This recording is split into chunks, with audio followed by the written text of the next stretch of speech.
Hey guys, so I recently just got this new tool here. I moved into a new apartment and I have a lot of things kind of to do. I saw this one on here because it has a cool feature I was going to talk about. But essentially this is it that fits into your regular drill bit that you want to use.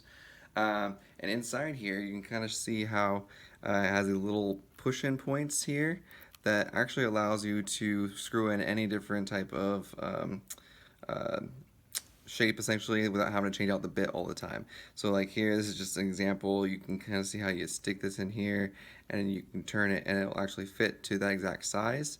And then you can screw it in as you like. I have a little drill here. I'll just kind of give an example. Of course, just like anything else, you will put it in and then tighten it up on it.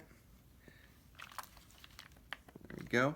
And then you have your drill bit right like that. This one's really cool because actually it talks about how you can take like those little hooks or eye hooks that have screw ends on them, and you can use this to help you screw it in, kind of get it started into the wall, and then use this because it will like kind of lay like flat into it and then lock it into place to where you can screw it into the ceiling for hanging plants or hanging anything that you maybe need in that direction. So I really like this tool. I think you're really gonna like it. See what you think.